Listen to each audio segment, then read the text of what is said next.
Bienvenidos una semana más a las entrevistas de la Asociación Capernaum.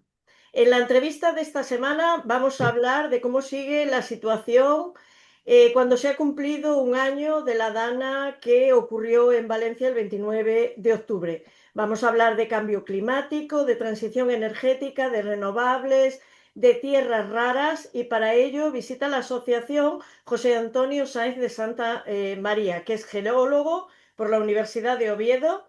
Es director científico del Grupo Español de Materias Primas Estratégicas y Críticas y vocal del Comité de Energía y Recursos Naturales del Instituto de Ingeniería de España. Cuenta con una dilatada experiencia de más de 40 años en explotación de petróleo, minería de carbón y ejecución de túneles para líneas férreas de alta velocidad. Y junto a Enrique Ortega Gironés, al que también tuve el gusto de entrevistar justo cuando ocurrió la Dana el año pasado, escribió el libro Cambios Climáticos. Entonces, a Enrique lo tuve cuando ocurrió la Dana y a ti te tengo en el aniversario de la Dana, José Antonio. Bienvenido a la Asociación Capernaum. Pues muchísimas gracias. Es un placer para mí el que hayáis contado conmigo para el aniversario de la De Dana. la Dana. El rey, vamos a hablar de la Dana, de lo que está ocurriendo un año después. El rey, en el discurso del funeral celebrado en Valencia hace pocos días, dijo: es necesario seguir analizando las causas y circunstancias de la tragedia con el fin de extraer con rigor y serenidad las lecciones necesarias para mejorar nuestra capacidad de afrontar en el futuro otras catástrofes y evitar o minimizar en lo posible sus peores consecuencias. La realidad es que un año después las cosas siguen igual, se ha arreglado, sí, lo que ya teníamos, pero no se ve que se haya tomado ninguna medida para el control de inundaciones. Preparando esta entrevista, que yo te lo mandé, vi la noticia de que el encauzamiento del barranco de la Saleta, que ocupará 160.000 metros cuadrados entre Valencia, Chirivella y Aldaya, prevé licitarse la obra para principios del 2026. Fuera de esto, estamos igual. Sí, bueno, las palabras del rey son muy atinadas, muy acertadas, pero hay que decir que lo que pasa en Valencia se estudia en las universidades desde hace años. Es decir, no, ya sabemos lo que pasa en Valencia desde hace muchos años. El clima levantino es el que es y de septiembre a noviembre se producen gotas frías, hoy denominadas danas, para que parezcan nuevas, pero en realidad es lo de toda la vida, o sea, gotas frías digamos, el final del verano y el otoño levantino. Y los barrancos que hay, pues conducen toda ese agua que se produce de una manera intensa y rápida, pues lo conducen hacia el mar. Que nosotros ocupamos el espacio de los barrancos y que nosotros urbanizamos lo que no deberíamos de urbanizar, con el acuerdo de los políticos, hay que decirlo, pues ese es el problema. Y estudiar eso ya se sabe lo que hay que hacer, como se sabe también desde principios del siglo XXI lo que hay que hacer para eliminarlos. El famoso pantano de Cheste, el encauzamiento de los barrancos, hacer pozos de tormenta, en fin, hay una serie de medidas que todos conocemos en las distintas carreras técnicas para arreglar este tema y que no vuelva a pasar. Pero por razones que se me escapan, bueno, no se me escapan, pero bueno, las que son, pues estas cosas no se hacen. Y, por ejemplo, había un plan hidrológico nacional que se hizo en época de Aznar, en los años, finales de los 90, que se aprobó. Ese plan, el propio Aznar no lo llevó a efecto, o sea, porque Aznar marchó en 2004. O sea, tuvo 4 años para hacer cosas, entre ellas estas obras del Levante español, y no las hizo. Luego vino Zapatero y dijo y anuló el plan energético, el plan hidrológico nacional. Y después vino Rajoy y tampoco hizo nada. Y ya no te digo Pedro Sánchez y Teresa Rivera, que son de un ecologismo fanático absolutamente impropio de seres pensantes, por decirlo así. Bueno, a Teresa Rivera es más, ocurrió esto y se le ha premiado con un cargo en Bruselas. Claro, sí, por ejemplo, y además ni siquiera ha aparecido No, por la región valenciana no. desde en todo este año. Hay que decir es que ni siquiera se ha recuperado el sistema de medidas de caudal de los barrancos. Es decir, los medidores de caudal de los barrancos desaparecieron con la dana, vamos, con la riada, y todavía no se han repuesto. ¿Eh? Y claro, como esto pasa una vez cada 25 años de media, pues parece que porque ese concepto de periodo de retorno que tenemos los geólogos no lo tiene la población general y, te lo voy a explicar. Si yo desde 1300 ahora tengo recogidas 29 danas, 29 gotas frías, eso quiere decir que hay una cada 25 años de media. Lo que no quiere decir que haya una el año que viene y no haya ninguna en 70 años, por ejemplo. O sea, ese concepto de que, bueno, como la siguiente viene dentro de 25 años, tenemos 25 años para pensar. Pues no, no es así. Tenemos para pensar lo que tenemos para pensar. Ya tenía que estar haciéndose obras para evitar nuevas muertes de compatriotas, entiendo yo. Sí, además, lo que dices tú, murió gente por la incompetencia de lo que no se ha hecho, porque se sabe la teoría, no se aplica a la práctica. Y voy a poner unos ítems de lo que ha ocurrido. Tú has nombrado de que no se ha recuperado el sistema de medida de caudales, también de que no tenemos pozos de tormenta, como si tenéis ahí. Digo tenemos porque yo vivo, aunque soy gallega, vivo en Valencia. Como tenéis ahí en Asturias y en Madrid, no hay zanjas perimetrales de drenaje de aguas, no se construyen ni se mantienen las presas, es más, se están destruyendo. Después hay arroyos que vienen de la montaña que están atravesando pueblos, se construyen viviendas y lo que es peor, parkings subterráneos y Bueno, garajes de las eso, casas eso es en de... zonas inundables Sí, sí. y claro, después lo que dices tú, pasa lo que pasa. Claro, es que si ya es difícil entender para un profesional de la geología, de la geografía, para un ingeniero de caminos, ya es difícil entender que se ocupen las zonas inundables. El que se permita hacer parking subterráneos en una zona inundable es algo, es algo, es que no tengo palabras. Es decir, y murió mucha gente Sí. intentando sacar el coche, 30 o 40 murieron intentando sacar el coche del garaje. Esto es una cosa que, vamos, yo ya habría sacado una ley valenciana prohibiendo, es más, clausurando todos esos parkings y haciendo unos nuevos a nivel de superficie, pero vamos, es que es impensable esto que... Pero bueno, es lo que tenemos, es lo que tenemos. ¿Mm? José Antonio, es que lo que peor que veo yo, que vivo aquí, es que se están arreglando esos garajes subterráneos. Se han arreglado algunos, otros se están arreglando en lo mismo. Quiero decir, siguen siendo subterráneos y lo que Sí, dices sí, tú, claro. a ver, que no venga el año que viene, pero el que viva dentro de 25 va a tener los mismos garajes Claro, los mismos garajes y van a volver a morir las mismas personas o más. intentando sacar el coche. Sí, Yo hubiera clausurado esos garajes y hubiera decidido hacer pues garajes en superficie o lo que sea, pero desde luego la situación y además te lo repito, esto puede pasar el año que viene, no necesariamente dentro de 25 años. exactamente. Hubo pueblos en su día del sur de Valencia donde hubo la riada, porque realmente no llovió ahí. Ahí no fue una dana, fue una riada, que denunciaron a la hidrográfica del Júcar porque esta hidrográfica decía que había zonas inundables y que no se podía construir edificios. Y en estos pueblos lo denunciaron porque decían que se estaba frenando el desarrollo de estos pueblos.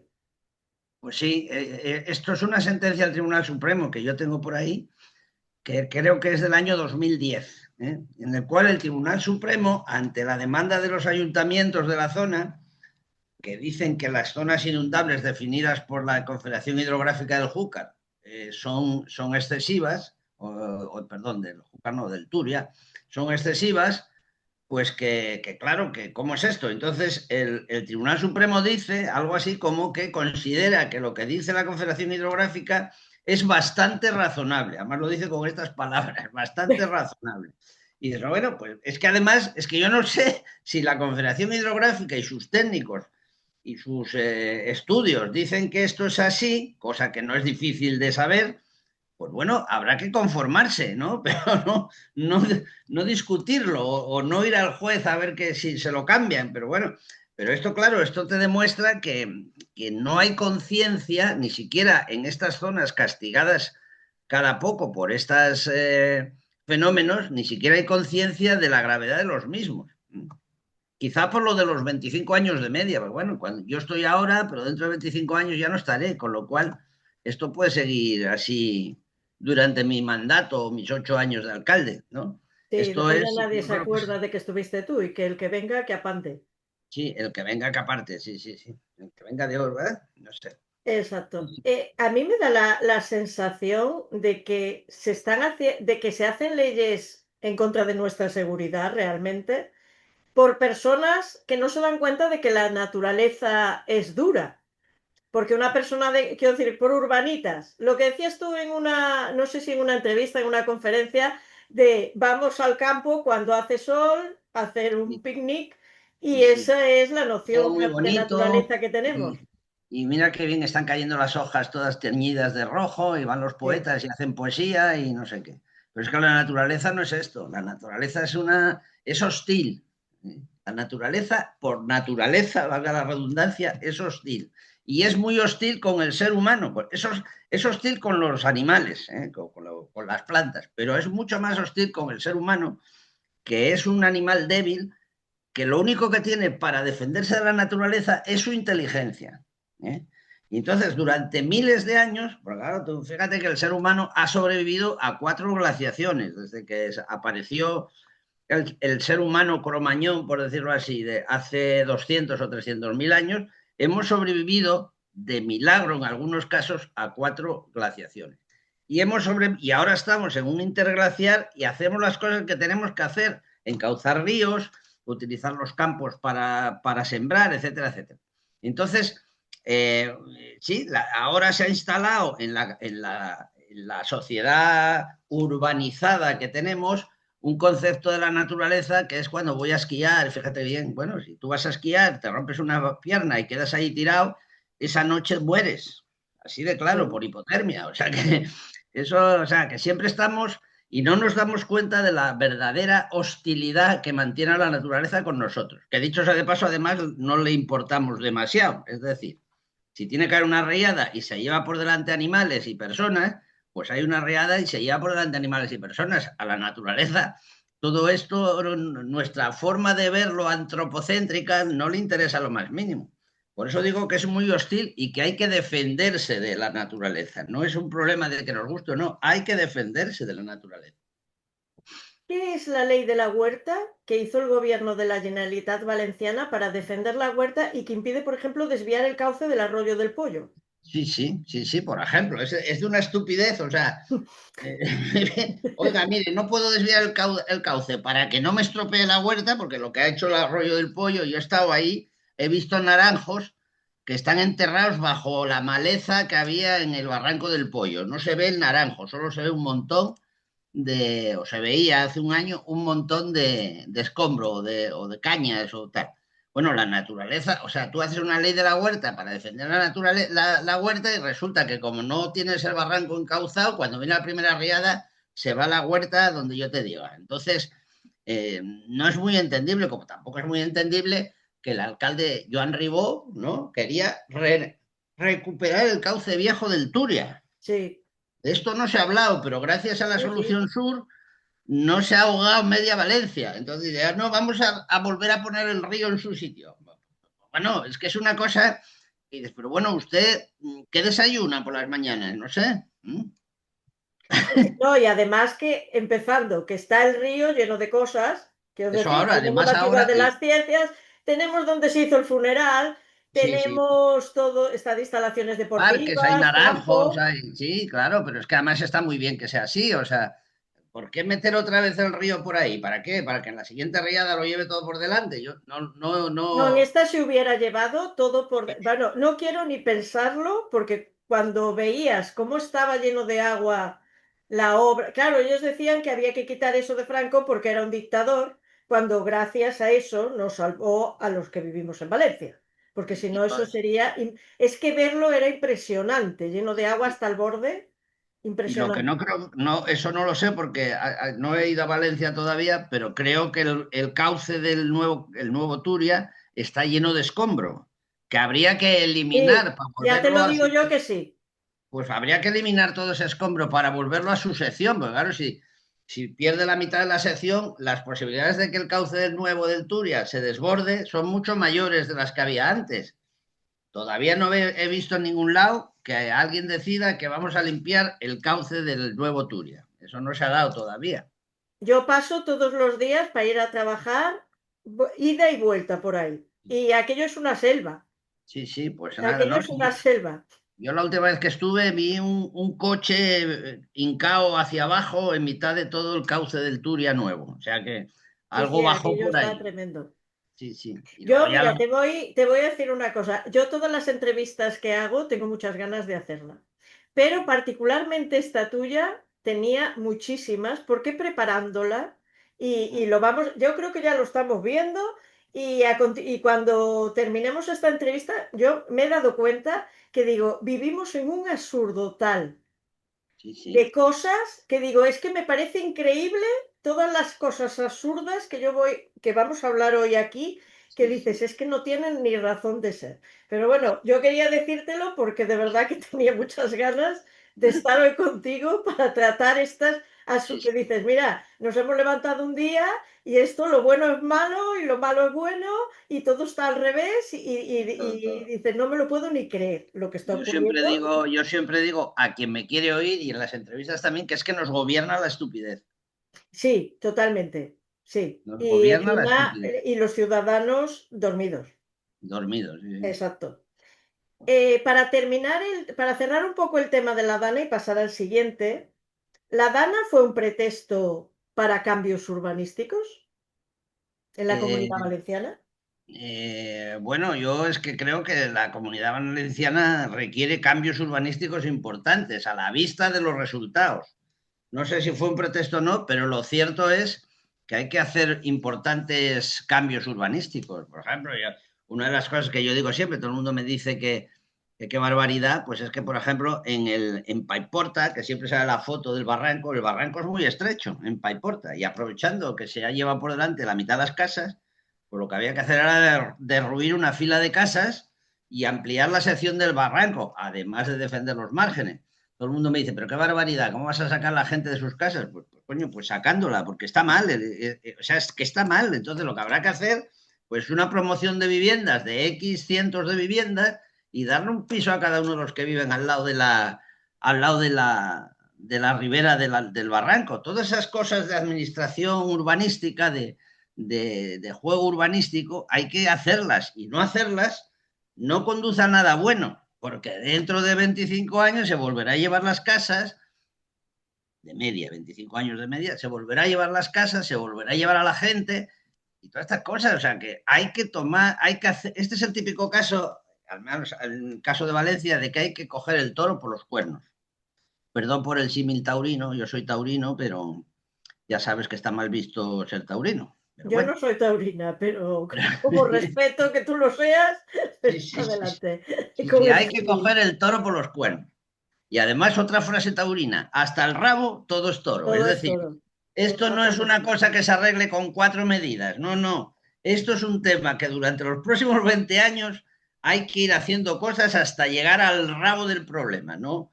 No se puede dejar a medias, por decirlo de alguna manera, ¿no?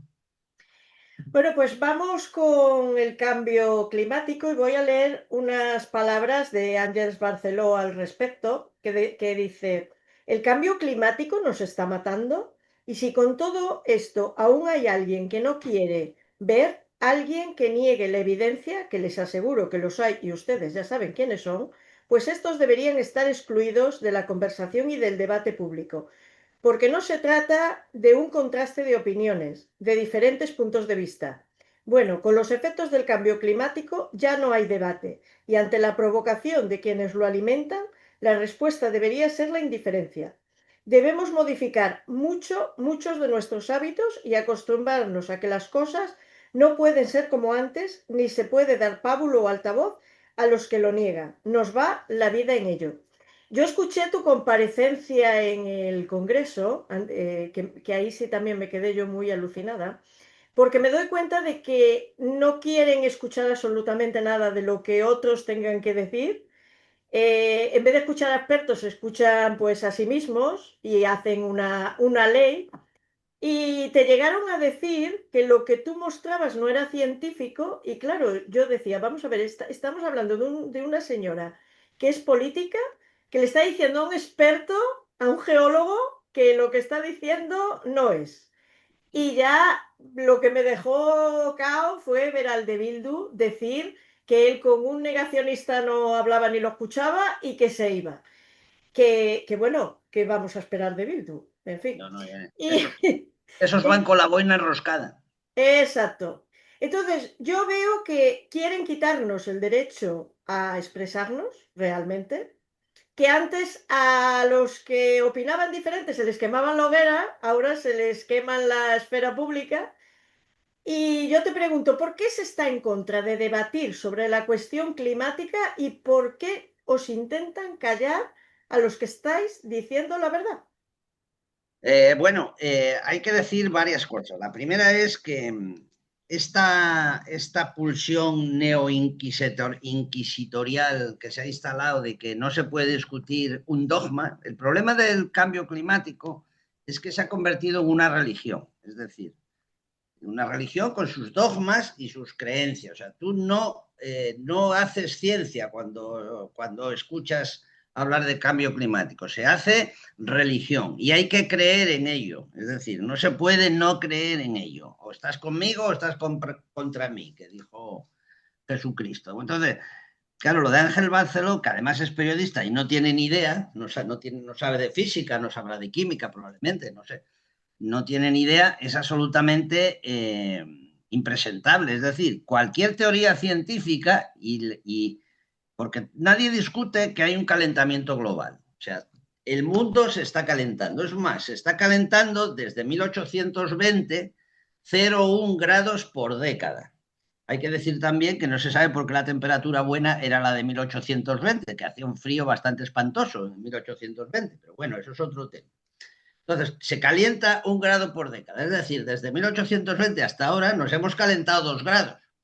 Pero solamente desde 1945 para acá emitimos CO2. Es decir, esos 2 grados, pues 1,5 grados se calentó la Tierra naturalmente. Es decir, el calentamiento global existe. Pensar que esto va a implicar un cambio climático catastrófico pues es una ridiculez, porque siempre ha habido cambios climáticos y nunca ha pasado nada, ¿no? Hace 7.000 años el Sahara era una pradera llena de antílopes y de jirafas, y hay dibujos paleolíticos que lo demuestran en Argelia. Bien, entonces, eso por un lado. Por otro lado, no es cierto que haya un consenso sobre el tema. Si tú te lees nuestro libro, verás que al final hay, pues no sé, 100 o 120 artículos de donde sale nuestro libro. Pues nosotros no hemos hecho más que concentrar todos los datos y ponerlos, en nuestra opinión, lo más divulgativos posibles. Porque claro, en ciencia ya sabes que cuando te metes, pues las cosas son muy complicadas, y hay muchas fórmulas y hay muchas historias y muchas integrales y tal. Nosotros lo que hemos hecho es coger eso, darle una forma divulgativa y enseñárselo al gran público.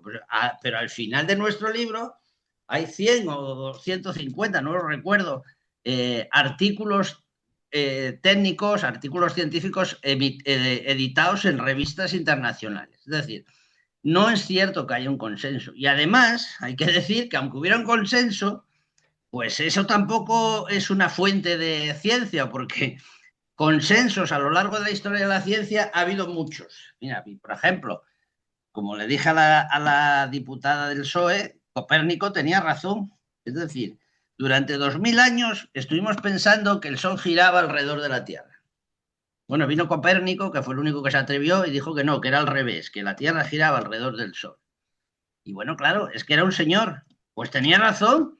Es decir, 2000 años de consenso, tenía razón. Bueno, en fin, esto pasa con todas las teorías y con todas las cosas, ¿no? Wegener, que yo también hablé de Wegener en el Congreso, fue el primero que dijo que los continentes se movían. Él observó que el Golfo de Guinea en África y la punta de Brasil encajaban y sostuvo que es que eso se había separado. Claro, acabó en el ostracismo porque el consenso geológico de la época no permitía pensar que eso fuera verdad. Y sin embargo, 20 años después de que se murió, en los años 60, él se murió en el ostracismo en los años 40, en los años 60 se demostró que efectivamente los continentes se separan por la teoría de la tectónica de placas. El océano se abre, entra material del manto y se solidifica y se vuelve a abrir y así se va separando. Y esa teoría hoy día está sentada. Es decir, nunca en ciencia había alguien que decía que la ciencia no es nada más que el cementerio de los paradigmas anteriores. Es decir, todos hemos pensado ciertas cosas y todas esas cosas acaban en el cementerio porque son superadas por los hechos, por las nuevas hipótesis, etcétera, etcétera. Y por tanto, pretender que no se puede discutir sobre el cambio climático no deja de más que ser un fanático. Todavía ayer en la COP30 esa, a la que ya no va nadie, dicho sea de paso, ya no va nadie, pues intentaban decir que había que aislar a los negacionistas, que no sé por qué se llama negacionista a un señor que no cree en el concepto antropocéntrico del cambio climático. Es decir, pues ya no se trata del calentamiento global, se trata de creer que el CO2 es el responsable de nuestros males, cosa que es evidentemente incierta. O sea que, y además hay todo tipo de gráficas para demostrarlo. O sea, es decir, no discutir sobre algo no quiere decir que algo sea verdad. Y ya está, así de fácil. Y lo que diga la periodista, pues bueno, pues que lo diga, pero además, o sea, no tiene ningún sentido. Es que además yo lo que estoy viendo que cualquier cosa que ocurre se Sí, atribuye al cambio climático en vez de realizar, poner en práctica lo que hablábamos antes con el tema de la Dana. En sí, vez de sí, hacer claro, lo que tienes que hacer, que sabes que no puedes poner el funciona. barranco por medio del pueblo o construir un garaje subterráneo, que tienes que limpiar los ríos, los cauces, en vez de hacer esas cosas, es más fácil decir, es que es el cambio climático y si yo no hago nada, ¿y qué vamos a hacer? Sí, sí. Y así Nosotros, estamos. Enrique y yo escribimos, hace un par de años hubo un incendio pavoroso en, ahora llamados de sexta generación. Lo único que tiene de sexta generación es que no, como no se limpian los sotobosques, pues pega, hay unas llamaradas espantosas, ¿no? Pero bueno, Sí. pues el presidente del gobierno dijo en aquel momento, hace 2 años, que murió un bombero en Zamora, dijo algo así como que el cambio climático mata, cosa que ha repetido varias veces Sí. a lo largo de su trayectoria. Bueno, nosotros hicimos un artículo sobre incendios que utilizando las gráficas del Ministerio de Agricultura demostraba que hoy día, si se queman, si hay todos los años 10.000 incendios, en los años 80 había 30.000 o 35.000. Y que a partir de 1990 se empezaron a tomar medidas de control del sotobosque, producción de cortafuegos, etcétera, etcétera, y que habían bajado los incendios radicalmente. Bueno, este año ha sido una cosa rara, pero lo cierto es que en este país, cuando había incendios, eran los años 80. Y de Mm. ahí están las gráficas del Ministerio de Agricultura. Es decir, tú siempre cuando te dicen, no, es que esto es nuevo, es que esto es novedoso, es que esto es un incendio de esta generación, bla, bla, bla, bla, si te vas a los datos científicos o a los datos publicados, te das cuenta de que en el límite está pasando lo mismo que ya pasaba o que está pasando menos de lo que ya pasaba. O sea que siempre hay esta posibilidad. O sea, te dicen unas cosas y todo es porque se ha convertido en una excusa perfecta para un político el decir que la culpa es del cambio climático. Bueno, pues es más, si es del cambio climático, ¿usted por qué no hace lo que tiene que hacer para defendernos del cambio climático?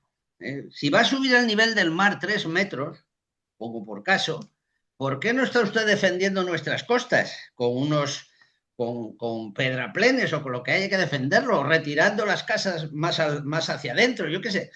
O sea, ¿por qué no se hace lo que habría que hacer en caso de que fuera verdad esta historia, que evidentemente es falsa? O sea que Pero claro, como hay un negocio montado alrededor de todo esto, pues es muy difícil, claro.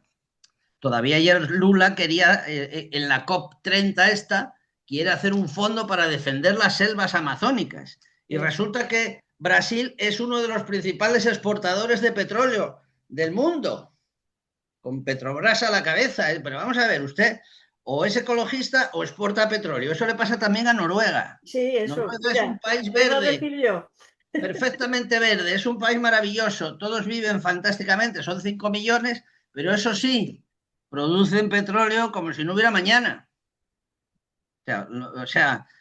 Consejos tengo que, ¿cómo es? Consejos vendo que para mí no Que tengo. para mí no tengo, exacto. Sí, lo que digo Pues yo eso, siempre de ecologismo de salón, de yo exactamente. aquí no, pero a ti me Aquí, enriquezco vendiendo, sí, como sí, sí. hablando ahora de Noruega o Brasil.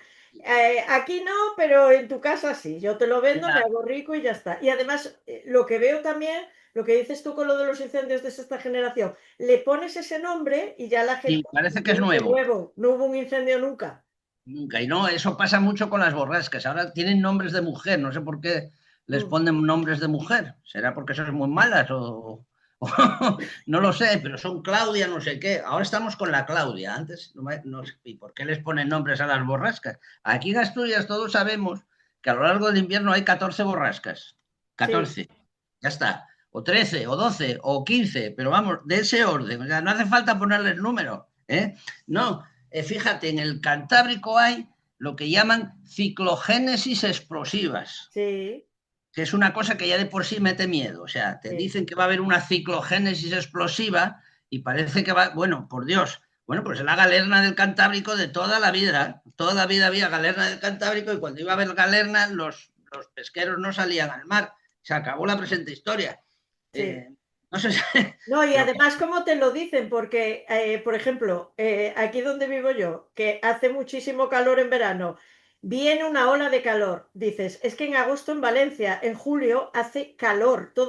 Yo llevo 31 toda la vida. años viviendo aquí, hace calor. Después te asustan con que hace frío en invierno, con que viene una nevada. A ver, yo que soy de Lugo, he vivido nevadas en Lugo y hemos estado a -6 grados, me acuerdo yo, y más abajo también. O va a llover o todo es asusta. Todo es asustar para conseguir un fin, que es que la gente piense que vamos a tener y al final se trata de vender el coche eléctrico, de reducir la movilidad de la gente, para Sí, que no, porque nos han puesto las zonas de bajas emisiones. Los sí, obreros de Móstoles no pueden entrar con su coche diésel en el centro de Madrid para ir a trabajar.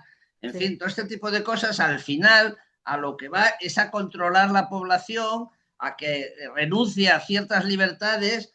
eso. Oiga, pero si cómo yo no voy a poder entrar en Madrid si pago mi impuesto de circulación de vehículos, que todavía lo estoy pagando, ¿cómo que yo no puedo circular por según qué sitios de este país? Pero bueno, pero esto cómo es. Pues ese es el problema, que para conseguir que la gente renuncie a sus derechos, necesitan un miedo, un pánico cerval a algo más grande que ellos. Y claro, como la Eso. gente no analiza, porque la gente no analiza, bien por su formación, bien porque no tiene tiempo, bastante tiene con llegar a fin de mes, pues estamos en estas. Eso es lo que pasa. Es exactamente así. Hablando del CO2, te escuché decir que lo que se debía hacer con él era capturarlo, porque era posible hacer eso. Es posible, sí, sí. Yo te pregunto, ¿por qué no se hace, quiero decir, por qué no se hace lo que sí se puede hacer y en cambio se persiguen quimeras para no hacer nada? ¿Por qué no se hace esto con el CO2 que está tan en boga? Bueno, pues mira, para que te hagas una idea, el CO2 en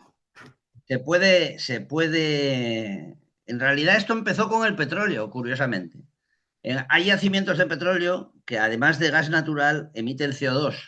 Entonces ese CO2 se retira del gas natural para poder vender el gas natural y el CO2 se recicla y se licúa y se vuelve a inyectar a los pozos, porque si inyectas CO2 en los pozos consigues hacer que suba, o sea, el CO2 se deposita en la parte de abajo de los almacenes y en el fondo de la bañera y va haciendo subir el petróleo y el gas, ¿no? Entonces se puede recuperar mucho más petróleo y gas si inyectas CO2 en los yacimientos. Esto se hace, se llama recuperación terciaria y se hace pues desde los años 80, una cosa así.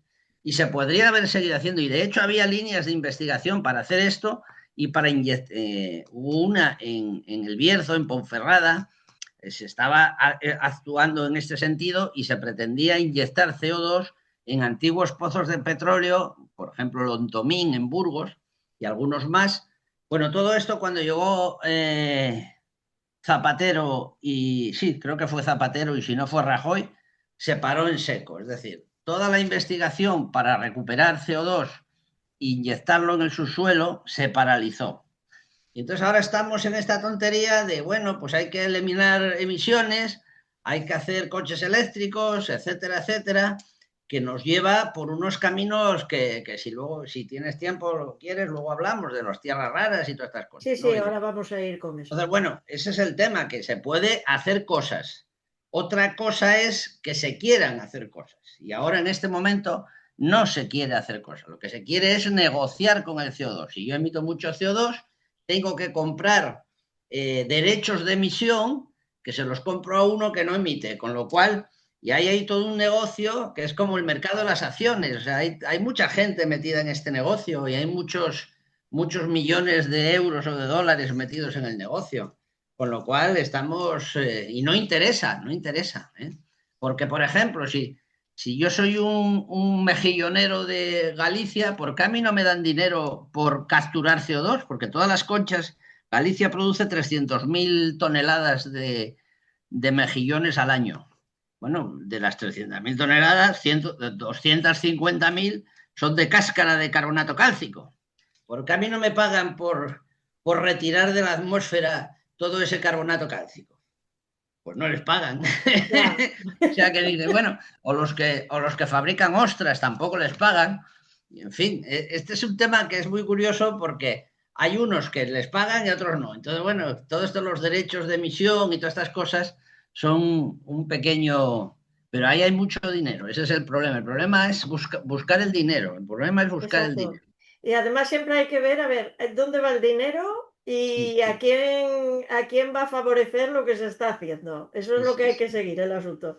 sí, sí, sí. ¿Por qué escuchamos en los medios de comunicación que debido al cambio climático está aumentando la intensidad y la frecuencia de fenómenos meteorológicos extremos, como puede ser un tifón, un huracán, un ciclón? Y en cambio, se ha visto que el número de tornados, por ejemplo, en Estados Unidos, ha disminuido en los últimos 70 años. Sí, sí, sí. Entonces tampoco entiendo yo. No, no, es que además ahí sí, también hicimos una vez un artículo sobre huracanes y las gráficas son las que son. Es decir, por ejemplo, hay una gráfica muy simpática de la sequía en Castilla. Es que se está aumentando la sequía, los periodos de sequía. Bueno, tú te coges la gráfica del Observatorio Meteorológico de Madrid, que está ahí desde Isabel II, y te das cuenta de que no ha cambiado. Los periodos de sequía son los mismos que había en el siglo XIX, es decir, no ha cambiado nada. Es decir, los huracanes no han cambiado nada, siguen siendo los mismos, más o menos. Es decir, no hay, y es más, el IPCC en alguno de sus informes dice que no hay forma de ver una variabilidad extrema en estos asuntos, en muchos casos. O sea que no, ni siquiera el IPCC piensa que hay más fenómenos intensos de los que había, hay los que hubo toda la vida. El Katrina fue mucho mayor que el tifón este de Filipinas del otro día, en fin, pero siempre, es que claro, es que el problema es ese, que se habla de la intensidad. Las danas, volvemos a las danas. Mira, las danas, no es que con esto del cambio climático resulta que las danas son más frecuentes y más intensas. Bueno, pues si tú vas a la gráfica de las danas y miras las danas cuando fueron en los libros del Consell de la Generalidad Valenciana, te das cuenta que de las 29 que tiene registradas, 24 sucedieron entre el siglo XIII y el siglo XIX, que es el periodo más frío de la historia geológica de la Tierra, desde el Pérmico.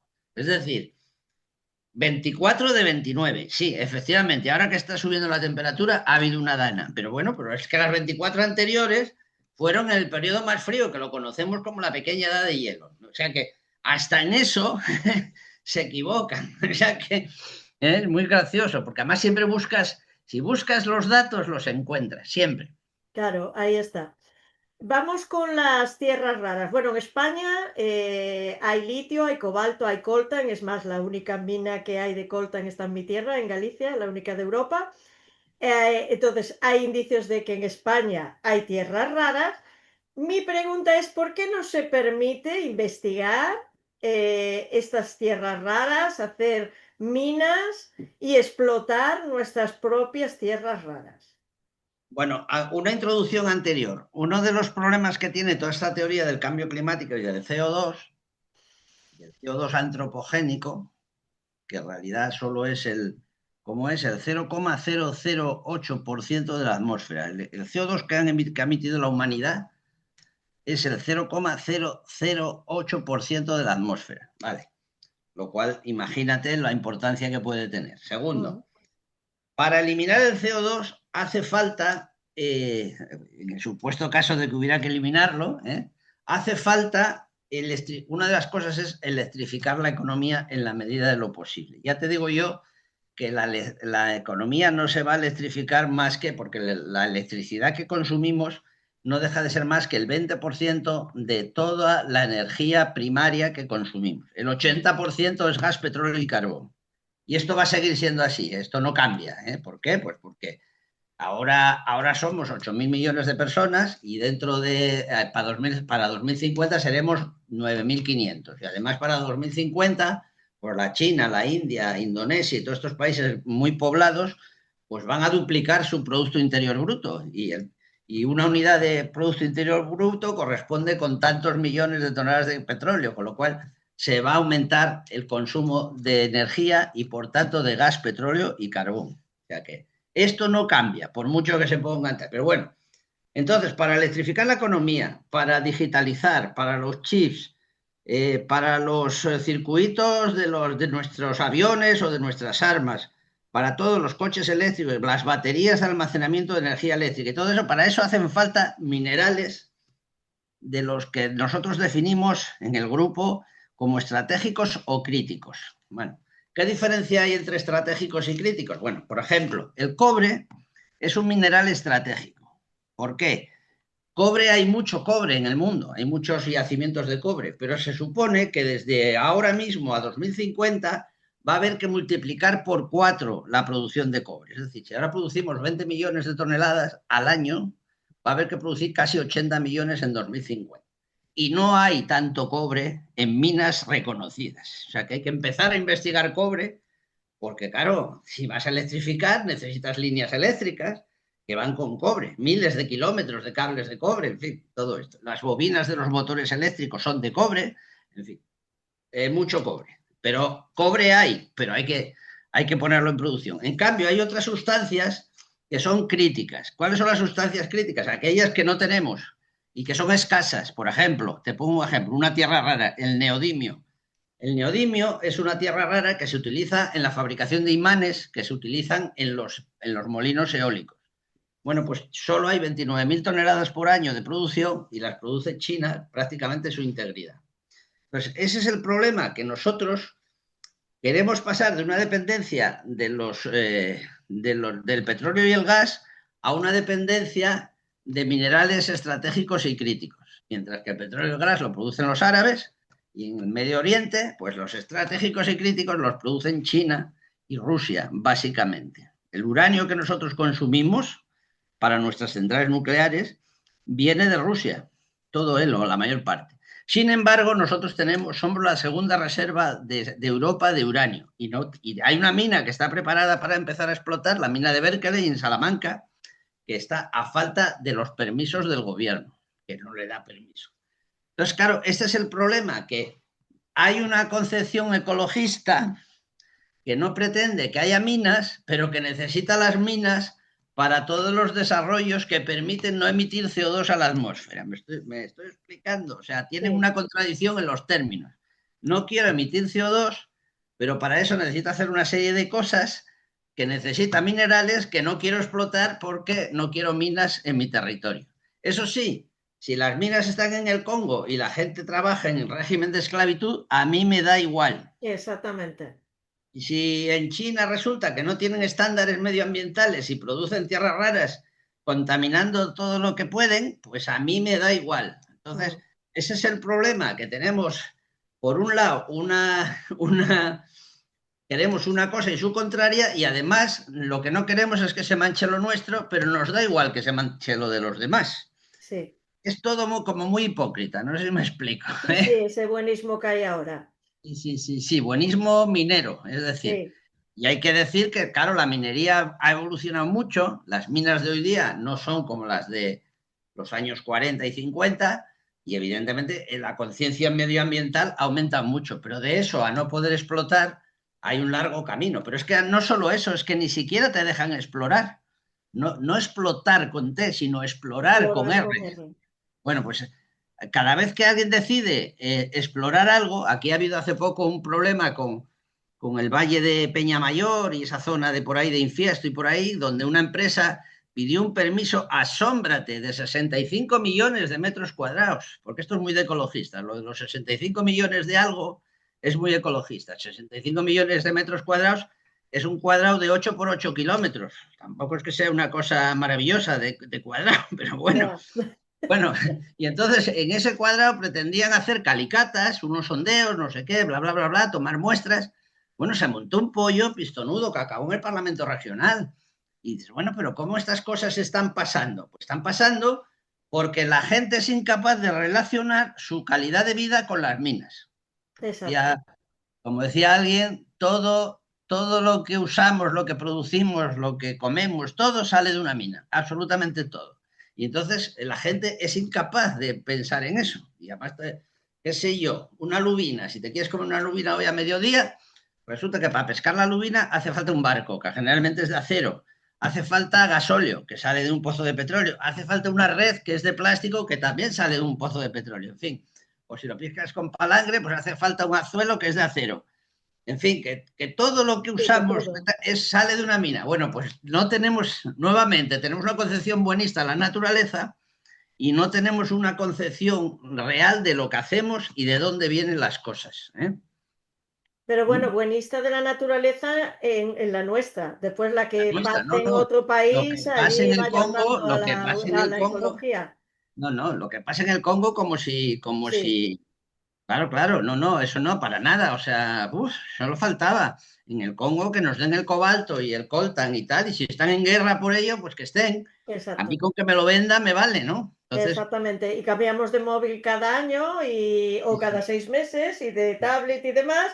Y después los niños trabajando en esas minas de coltan en el Congo. Pero eso a mí me da igual porque el Congo, ni sé dónde está en está el el Congo, el Congo Congo en está en el el mapa. Congo, o sea que no. Sí, sí, no, aquí por ejemplo, hablando de los teléfonos, no sé si sabes que tu teléfono móvil tiene 30 miligramos de oro, 30 por las conexiones, son de oro, hay conexiones que se hacen con oro. Bueno, aquí hay una mina, la mina de Salave, en Tapia de Casariego, en Asturias, es la mayor mina de oro de Europa Occidental y no está puesta en producción porque los vecinos de Tapia, bueno, una parte de los vecinos, pues oponen, ¿vale? Bueno, pues es que resulta que el oro es básico para nuestra digitalización y nuestros circuitos. Pero es que no solo hay oro, es que hay plata, hay, que también es básico, hay cobre, que ya te dije que era estratégico, y hay molibdeno, que es un crítico, ¿vale? Pues no, no somos capaces de ponerla. La mina lleva 20 años en fase de preparación para ponerla en explotación. Y no hay manera. Por eso, por esta misma razón, o sea, es decir, la gente no entiende, y además es una mina subterránea que no afecta a la superficie para nada. Con lo cual, pero la gente no lo entiende, la gente la manipulan, hay mucho ecologista metido por el medio y encima te dicen, que poner una mina de oro para anillos, para joyas para los ricos, y dice, oiga, que es que el oro es un material básico de nuestro desarrollo industrial. O sea, no. Pero Exacto. bueno, es lo que hay. Es lo mismo que el agua, porque el agua, nos venden el tema del agua y después se tiene que dar a estas empresas de datos que Sí, sí, consumen sí, sí, una sí. barbaridad, igual que la inteligencia artificial. No, Usamos el chat GPT, pero espeluzna ver los litros de agua para solo poner hola, ¿cómo estás? O dime el tiempo que hace hoy en Valencia. no, no, pero si es que fíjate que ahora Bill Gates acaba de girar su posición respecto al cambio climático, porque claro, todos los centros de datos de Microsoft, un centro de datos medio consume como una ciudad de 100.000 habitantes, Sí, electricidad. Y claro, Bill Gates se ha dado cuenta de que no puede seguir con la historia esta de la electrificación y tal, porque no funciona. Entonces, como no funciona, ya empieza a decir, bueno, no es tan grave el tema este, no va a acabar con la humanidad. Ya está girando, porque sus intereses económicos ya le llevan a pensar que, claro, la electricidad tiene que ser algo barato y si la puedes producir con gas, petróleo y carbón, mejor que con paneles solares que son, o con eólicos que son discontinuos, etcétera, etcétera, como ya se vio en el apagón. Exacto. Hablando de lo que prohíben también, es investigar si hay petróleo y gas en España, que sí que lo hay. Sí, sí. Bueno, claro. A ver, hay una ley que es la ley de cambio climático, que en su artículo 9, esta es una ley del año 22 o por ahí, promovida por Podemos, básicamente, en el año 2022, que en el artículo 9 dice que se prohíbe no la explotación, sino la exploración de gas y petróleo en territorio nacional, incluyendo nuestra plataforma de costera. Y también el artículo 10 prohíbe la exploración y explotación de minerales radioactivos, tanto el uranio como el torio y todo eso. ¿Qué pasa con el petróleo en España? Bueno, España no es un país petrolero en principio, aunque sí tuvimos algunos campos de petróleo y del gas.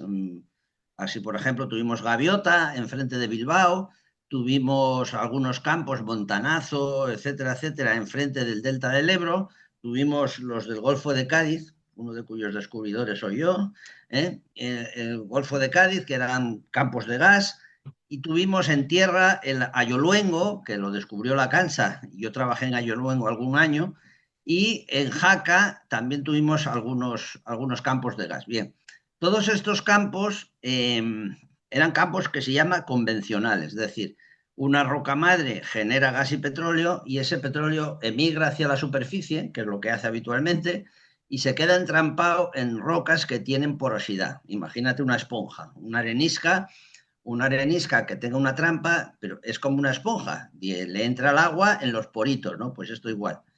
¿Qué pasa? Que hoy día, y ese fue un paradigma que cayó, es que se utilizan las rocas madres, porque en la roca madre que genera el petróleo y el gas queda más del 60% de los hidrocarburos. Las rocas madres suelen tener una muy baja porosidad y una muy baja permeabilidad, y para explotarlas, que es lo moderno, se fracturan, se meten los pozos, se dirigen y se meten por la roca madre y se fracturan y se saca muchísimo gas y petróleo. Esto pasa, por ejemplo, en Estados Unidos hay 3 o 4 grandes campos. En Argentina está Vaca Muerta, que es un gran campo. Vaca Muerta tiene una superficie como media España.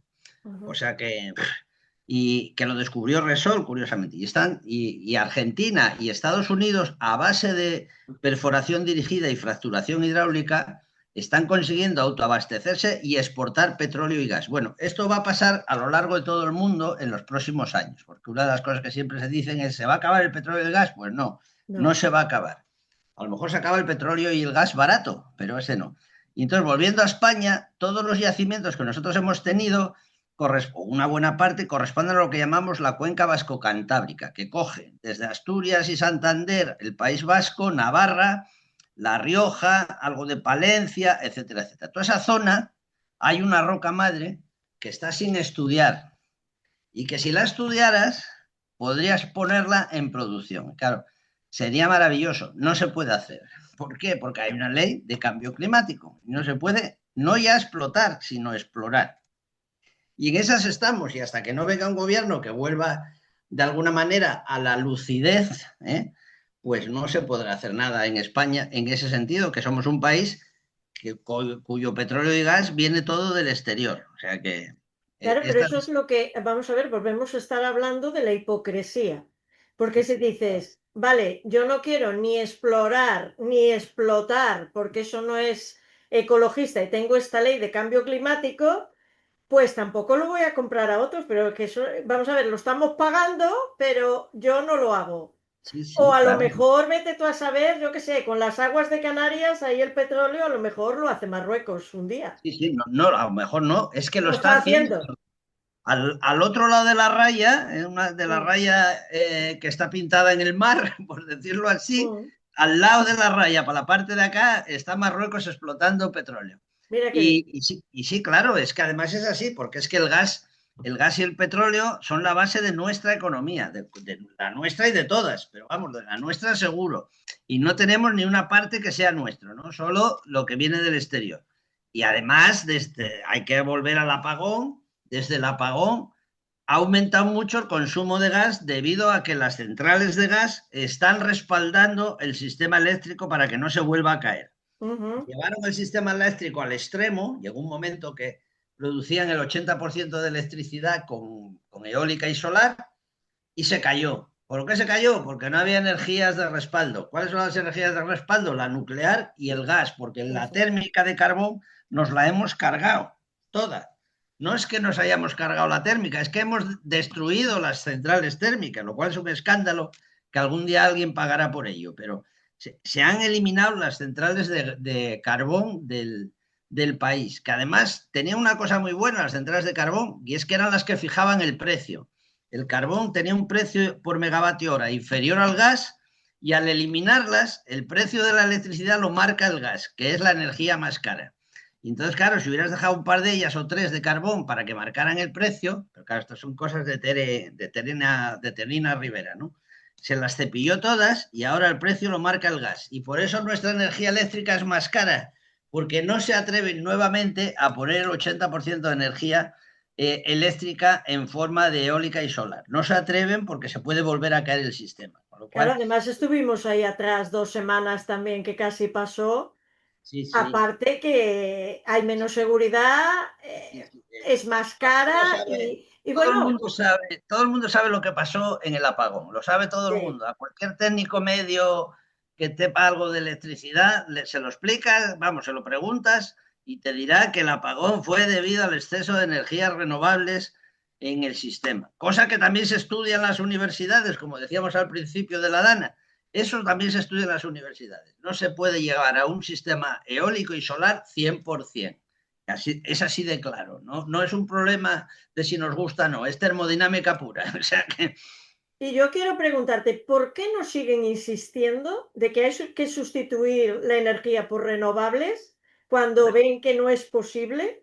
bueno, Y pues porque además que no se puede proporcionar toda la energía que necesitamos y que tampoco se ve que es sostenible porque los materiales que usan no lo son. Ahí bueno, tenemos las baterías gigantes de los coches eléctricos, que a ver eso donde es ecológico y sostenible y todo lo que nos quieren vender, porque a mí que me lo explique.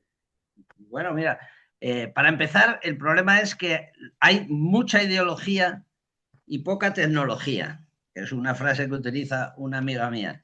Mucha tecnología, mucha ideología en este tema energético y poca tecnología. Y además las tecnologías no son ni buenas ni malas, ni de derecha ni de izquierda. Las tecnologías son tecnologías y Sí. como es lógico y natural, hay que utilizarlas todas. Entre otras cosas, porque toda la energía que podamos producir se va a consumir, absolutamente todo. Es decir, no, si tú inventas un sistema de energía, qué sé yo, poniendo a los chinos a andar en bicicleta y eso produce 50 megavatios hora, pues esos 50 megavatios se van a consumir también.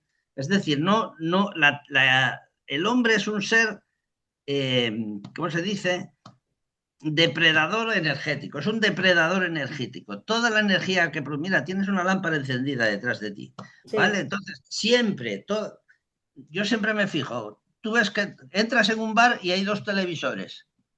Hay una central nuclear de este país que solo se dedica a producir energía eléctrica para los televisores de nuestros bares, porque hay 2 millones de bares y 4 millones de televisiones a 250 kilovatios por hora de energía por televisor. Es decir, hay una central de nuestro país que solo produce para los televisores, que podrían estar perfectamente apagados, salvo cuando juega el Real Madrid, porque no los ve nadie.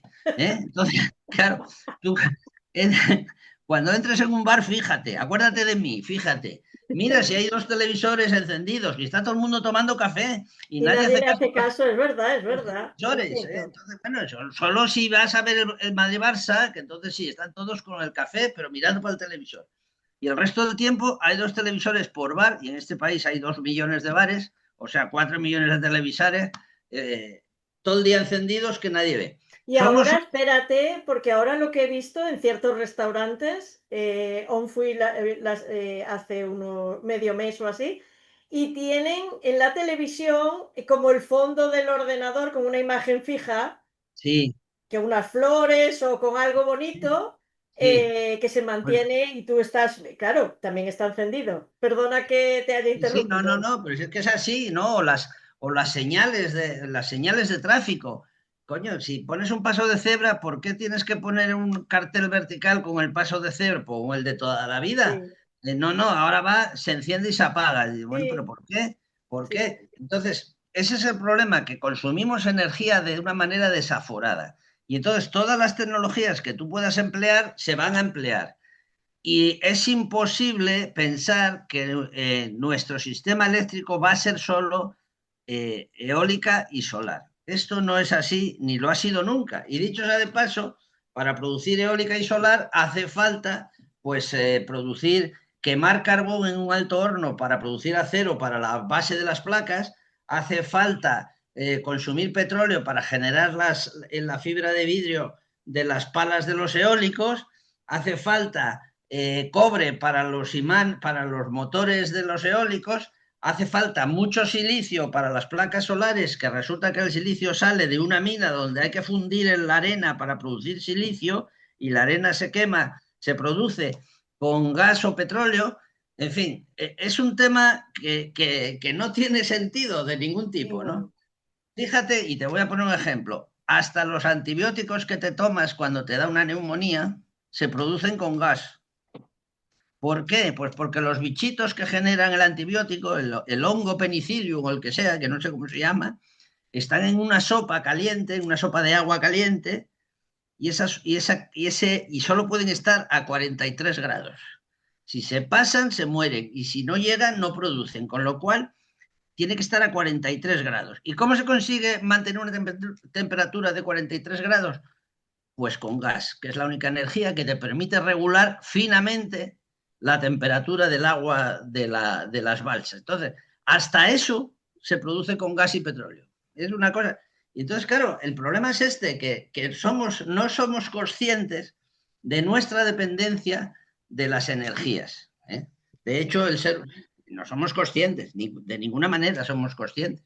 Cualquier cosa que uses, el acero de tu casa, qué sé yo, de las potas que usas para cocinar, pues sale del carbón que sale de una mina y que se quema y que se mete al alto horno con el oligisto que sale de otra mina. Es decir, esa relación minería, vida moderna no la tiene la gente en concreto, casi nadie, no la tiene casi nadie. ¿Eh? Por eso tenemos que escuchar a los expertos como tú para que nos abran los ojos, porque si no, no Sí, hay sí, manera. sí, sí, sí, sí. Otra cosa muy curiosa.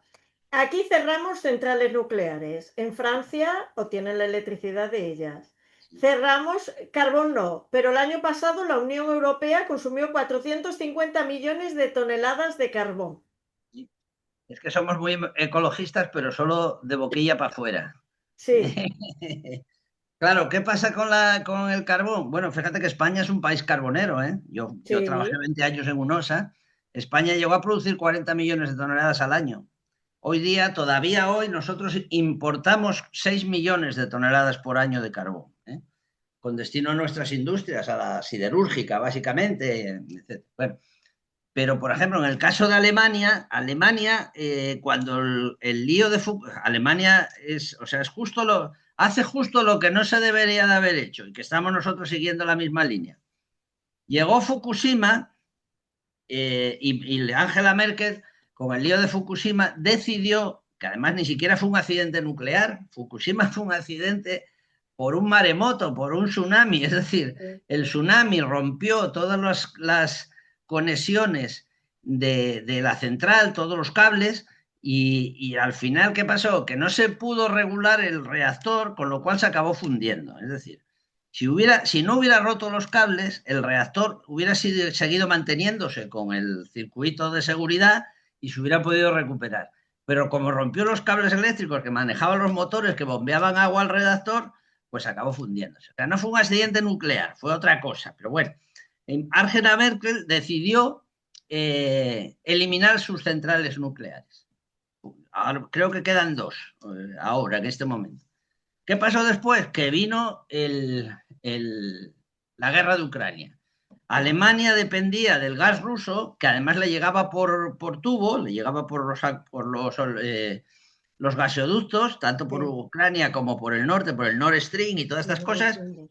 Y claro, hubo que restringir ese tal. ¿Y qué pasó? Pues que al no tener ni nuclear ni gas, tuvo que volver a quemar petróleo, carbón, como si no hubiera mañana. Y todavía hoy lo está quemando, pues eso, para dar energía eléctrica a toda la población.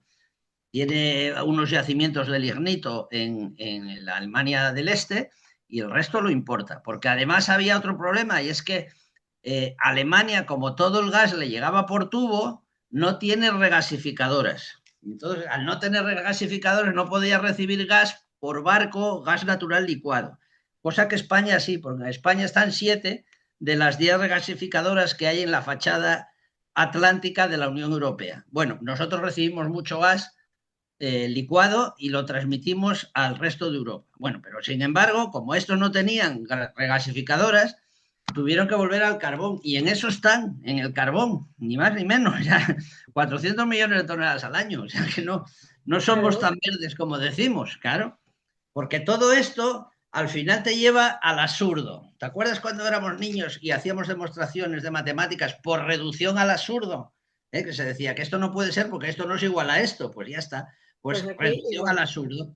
Bueno, pues esto es igual, en energía es lo mismo, por reducción al absurdo se llega a la conclusión de que hay que utilizar todas las energías que tengas disponibles y buscarlas en tu propio territorio si puede ser. Exacto.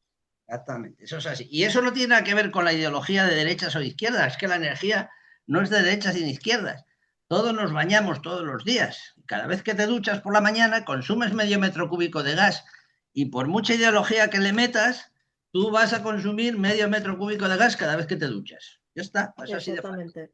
Sí, No, bueno, sí. además aquí hay otro tema, cuando se destruyó el Nord Stream para traer el gas, que ahí Noruega también tenía miedo porque no fuera a ser que su gasoducto, que a ellos sí que se lo permitieron, está ahí, Sí, sí, y sí. después a Rusia no se le podía comprar gas y bajo cuerdas se está comprando gas a Rusia. Es Bueno, que es todo una milonga. es toda una milonga. También se le está comprando, se le sigue comprando uranio, porque el que Claro, refina el uranio es Rusia, lo produce y lo refina. Y es Rusia y eso se está todo el mundo callado y no se ha prohibido. Es decir, tú prohíbes solo aquello que no te molesta mucho, pero luego por detrás sigues haciendo las cosas. Es decir, y además esto todo el mundo lo sabe. El día que se decidió que no se le compraba petróleo a Rusia, lo que hizo Rusia fue comprar o llegar a acuerdos con refinerías en la India y mm, mandan su petróleo a la India y la India lo refina y nos lo vende como gasolina. sí, Eh, o sea, pero vamos a ver, y esto se sabe, es decir, no es que lo sepa yo que estoy en el sistema, vamos, sí, digamos, en el tema energético, es que lo sabe todo el mundo. Von der sí. Leyen sabe que la gasolina que consumimos, que viene de la India, sale de un pozo de petróleo en Rusia. Ya está, es así de fácil. O Pero que sea que, como te ponen que viene te venden la cosa de que viene de la India y uno se lo va a creer y todo, y sabiendo que viene de Rusia. claro, claro, sin ninguna duda, es así. Y los rusos están haciendo oleoductos para llevar petróleo y gas hasta China y hasta el sudeste asiático y olvidándose evidentemente del mercado europeo. Con lo cual, Exacto. cuando pase lo de Rusia, claro, es que es muy difícil, porque claro, intentar meterse con Rusia, que es el país más grande del mundo, que es más grande en extensión, que tiene Sí, 200 millones de habitantes, que tampoco son pocos, y que además tiene las terceras reservas de petróleo y gas del planeta, es una estupidez, porque tú al final vas a tener que comprarle petróleo y gas a Rusia, esté en guerra con Ucrania o no. Es decir, eh, es que es todo muy complicado, es sí. todo mucho más simple. A la vez que es más complicado, es todo mucho más simple. Y el No, pero problema bueno, es, estamos destapando cómo nos engañan sí, sí, y sí, si tú quieres que te permanentemente. engañen, te engañan, pero gracias a Dios nosotros estamos despiertos y no Sí, nos sí, sí. engañan. Pero es que Eh, además, es lo que digo yo siempre, todo esto que yo te cuento, esto lo puedes ver en la prensa. Es decir, lo que pasa es que en la prensa la gente está más pendiente de las Jessicas y los Coldos, pero estas noticias también salen en la prensa. Lo que mm, pasa es que hay que buscarlas, eso sí, hay que sí. buscarlas. Pero si las buscas, las encuentras. Sí, sí, sí, sí, sí. Y además hay que leer de otros países también, que Hombre, viene claro, sí, bien sí, para sí, saber sí, lo que se está cociendo. sí, El hidrógeno verde, nunca va a sustituir al gas natural. ¿Por qué nos dicen que sí? Pues no lo sé, porque primero, el hidrógeno verde se supone que lo produces con energía eólica cuando esta energía eólica no es necesaria, ¿no? Vale, es una forma de almacenamiento de energía, es una forma muy ineficiente de almacenar energía, porque si tú utilizas 100 megavatios hora de energía eléctrica para producir hidrógeno, cuando ese hidrógeno lo conviertes otra vez en electricidad, solo obtienes 20 megavatios hora. Es decir, es un sistema muy ineficiente. Pero es que aparte de que es muy ineficiente, el problema es su transporte. El transporte se puede hacer bien en forma de nitratos de amonio, es decir, convirtiéndolo en un producto que luego tú puedas volver a convertir en hidrógeno, o bien por hidrogeductos, por decirlo así, ¿eh? Hidrogenoductos. ¿Eh? Pero claro, dice, no, lo inyectamos en la red de gas natural. No se puede inyectar hidrógeno en la red de gas natural o no en grandes cantidades porque corroe los tubos. Corroería los tubos y tendríamos multitud de... O sea que hay que hacer una red nueva para el hidrógeno, lo cual es una machada desde el punto de vista económico. Con lo cual, esto del hidrógeno verde y todas estas cosas está muy bien como proyectos de investigación, pero en la realidad de la vida, pues es mucho más complicado de lo que parece. De lo que parece. Como decía un compañero mío de UNOSA, todo esto mengua mucho al cocer. Ya, ahí le hemos dado. En Estados Unidos y en Reino Unido, las perforaciones para extraer petróleo y gas mediante fracking tienen lugar sin que hayan sucedido ninguna de las consecuencias que nos habían profetizado, incluyendo la contaminación de acuíferos. Sí, sí, claro. Primero, si hay un acuífero en un sitio donde hay que hacer perforaciones por fracking, no se hacen, no se hacen, porque si en una perforación tocas un acuífero, el pozo se te rellena de agua y ya no produces gas. Eso es así, o sea, es un, es así. Segundo, la fracturación, la fracturación hidráulica es una técnica que se lleva usando desde los años 50 del siglo pasado. En este mundo hay 12 millones de pozos de petróleo perforados, convencionales, y todos esos pozos en algún momento de su vida se fracturan. ¿Por qué? Yo, cuando yo empecé a trabajar en el año 78 en el petróleo, uno de mis primeros aprendizajes fue hacer una fracturación hidráulica. Ya llovió, ¿eh? Ya llovió, 47 años, pero bueno. Me mandaron a Yoluengo, a que hablábamos antes, a hacer una fractura hidráulica de un pozo que ya no producía convencionalmente. Entonces, ¿por qué no produce? Tú cuando haces un puré o una salsa y la pasas por el colador, se te queda un pozo dentro del colador, ¿no? ¿Eh? Sí, Y llega un momento que el líquido no sobrepasa el colador, por decirlo así, se te llena el colador de líquido, ¿no? Bueno, sí, pues eso mismo pasa en los pozos de petróleo. El petróleo y el gas llegan al pozo y el pozo está recubierto con una camisa perforada, con el colador, y entonces el petróleo y el gas fluyen por dentro del pozo, por dentro de la tubería. Pero ¿qué pasa? Que con el petróleo y el gas, con el fluido, viene también arena, arcilla y todo eso. Llega un momento que la camisa se tupe, como el colador, se como el tupe, ¿no? colador. En ese momento tú tienes que bajar una herramienta que se llama un cañón, en realidad es una herramienta que lleva unas balas, una especie de balas que se disparan y perforan tanto el acero de la camisa como la formación que está llena de arcilla y arena y está saturada. Y el pozo vuelve a funcionar, vuelve a dar gas y petróleo. Esto pasa habitualmente, es decir, en todos los campos de petróleo convencionales se utiliza esta técnica para aumentar el rendimiento de pozos que están decayendo. Bueno, esto se hace desde los años 50 del siglo pasado, o sea, no es nada nuevo. ¿Y el fracking, cuál es la diferencia? Pues que en el fracking, en lugar de ser una columna pequeña, que es el almacén convencional, tú lo que haces es meter un sondeo desviado por dentro de la formación que produce gas y petróleo y disparar una zona y fracturar una zona muy grande. Eso es lo que se está haciendo ahora y da muchísimo rendimiento de producción. Y los Estados Unidos lo están haciendo, bueno, los Estados Unidos que en los años, a finales del siglo XX, importaban el 25% de su gas y de su petróleo, de Arabia Saudí y de Kuwait. Por eso fuimos a la guerra de Kuwait, porque Kuwait suministraba mucho gas y petróleo a los Estados Unidos. Y Mm. vino Saddam y dijeron, oye, no, macho, que aquí no, que a mí me das mucho petróleo y gas, así que, y por eso fueron a la guerra.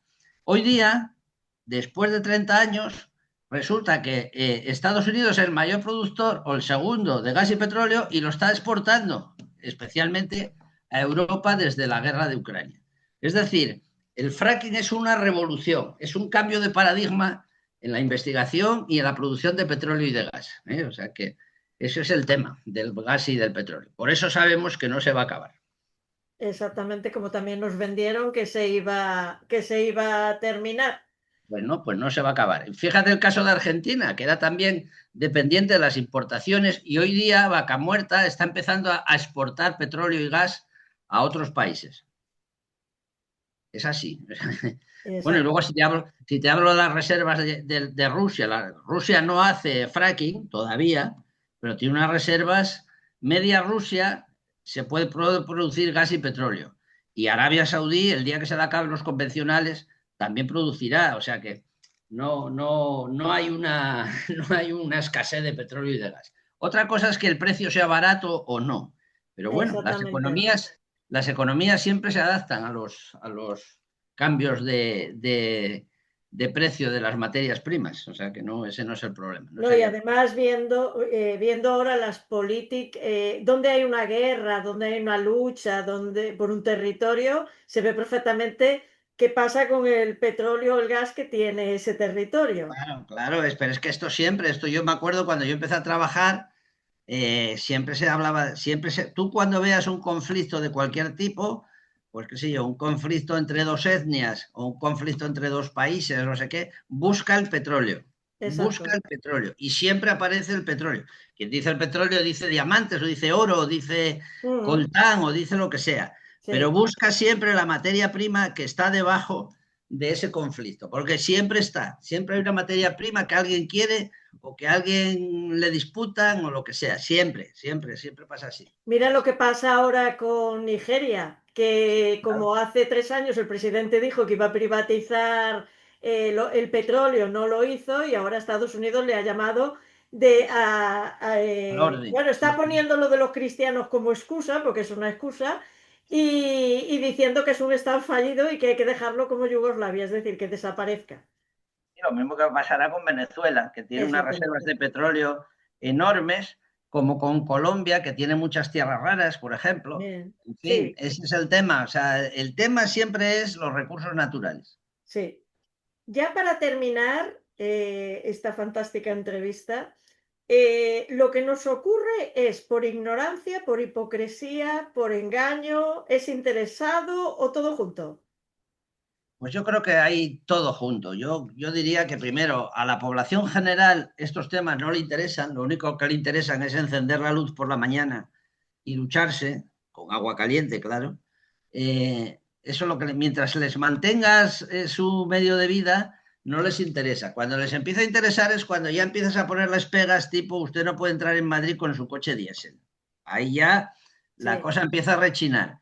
Pero todo lo demás, sí, sí, hay muchos intereses, hay muchas empresas que ganan muchísimo dinero con todos estos temas, hay mucho de todo, sí, sí, hay mucho de todo. Pero ya te digo que la población general, salvo gente que conoce los temas o que los sigue o que los estudia, no piensa en esto que hemos hablado, estas claves que estamos manejando aquí en esta conversación no son habituales entre la gente, o sea, no, y a veces explico estas cosas a gente que puede entenderlas, porque claro, también requiere una cierta formación, y la gente se queda a cuadros. Dicen, sí, pero ¿qué me estás contando, José Antonio? Pues no te estoy contando cómo funciona el mundo.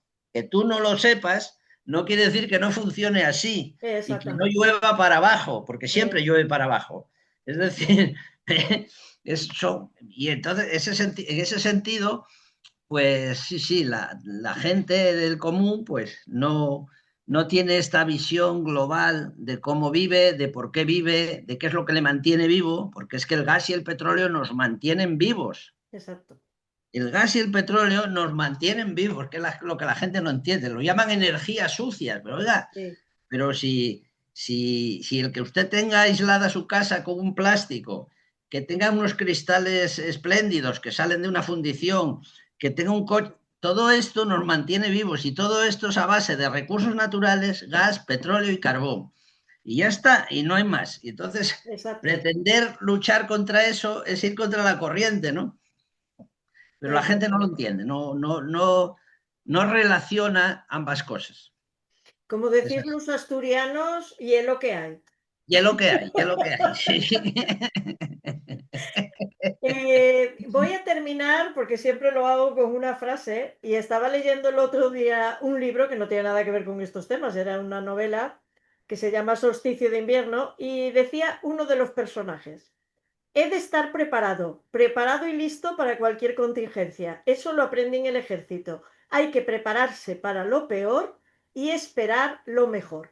Que para mí es todo lo contrario de lo que pasa en España, que aquí la prevención es como estoy llamando que venga lo malo. No, hay que prepararse para lo peor y después pensar que va a esperar que ocurra lo mejor. Mi padre, que está ahí detrás, decía siempre que los militares son una profesión que pasan toda su vida preparándose y Mm. que lo mejor es que no tengan que ser utilizados. Ah, exactamente, ahí está, ahí está. Ese es el tema. Te pasas toda la vida preparándote, estando dispuesto para que nadie te utilice. Exactamente. Pues esto es Exacto. igual. O sea, hay que saber lo que pasa, tomar las medidas y ser consciente de cómo vivimos y por qué vivimos como vivimos. Y Exactamente. hay que decir otra cosa. Los combustibles fósiles y los recursos naturales que traemos con ellos, pues es lo que ha marcado el gran salto de la humanidad desde el año 1800 para acá. Es decir, no somos iguales, mientras que los de 1750, pongamos, eran prácticamente iguales que don Alfonso X el Sabio, vivían igual, desde de los de 1800 para acá, el salto ha sido tan enorme, económico, social, la luz eléctrica por las noches, poder estudiar, poder trabajar de noche, poder... Todas estas cosas que hace la sociedad moderna es un salto exponencial respecto a lo que ha sido la humanidad hasta principios del siglo XIX. Y eso se lo debemos al gas, al petróleo, al carbón y a los recursos naturales que utilizamos y evidentemente a nuestra inteligencia, claro.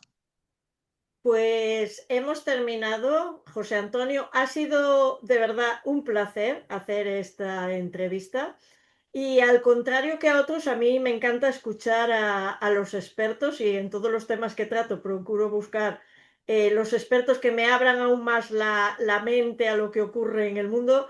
Y gracias por ser un afirmativista, no un negacionista. No sé si se Ah, dice no. así, pero como ellos, Sí, todo sí. es negacionismo, aquí afirmamos las cosas como son. Sí, sí, aquí estamos para explicar, lo dicho, cómo funciona el mundo y que la gente entienda que su bienestar depende de todas estas cosas que hemos hablado, petróleo, gas, carbón, minas, obras para evitar el cambio climático, etcétera, etcétera, para evitar, bueno, las consecuencias del cambio climático, etcétera, etcétera. Exacto. Y el nivel del mar no va a subir más que 20 centímetros de aquí a fin de siglo. O sea, Bueno, tal como decían, ya casi vamos a estar tapados, vamos, que no había costa. sí, hay sitios que vamos a quedar, vamos, 50 metros por debajo de... Bueno, bueno, bueno. Dicen unas cosas que tal, el Sí, catastrofismo, que todo el mundo viva su vida, que hagan lo que tienen que hacer, que trabajen, que estudien, que tengan familias, que no va a pasar nada. Es que el planeta no es catastrofista, todo lo contrario. No va a pasar nada. Vamos a poder, como decía un amigo mío, en el siglo XXI nos vamos a morir todos, pero cada uno cuando le toque. exacto. Y sobre todo que no se dejen engañar, que No, lean, que investiguen, que lean, que busquen, que investiguen. averigüen lo de lo uno, de lo otro, y después ya tomas tu decisión y tienes tu Sí, lo opinión. piensas de la manera que tengas que pensar. Exactamente. Pero hay que escuchar a Hay todos. un exceso de ideología y sobre todo hay un Sí, exceso de ideología fanática de izquierdas, bueno, que me parece muy bien ser de izquierdas, pero el fanatismo está mal en todos los órdenes de la vida. exacto. En derecha y en izquierda. Bueno, aparte que yo creo que ya no hay derecha e izquierda. Yo creo que es globalismo puro o no. Sí, sí, Agenda globalismo. globalista en vena o no, pero ese es otro tema. Ese es Bueno, otro pues tema. lo dicho, un abrazo muy grande, gracias Igualmente. por tu entrevista y a vosotros os veo en las próximas entrevistas de la Asociación Capernaum. Adiós. Hasta luego.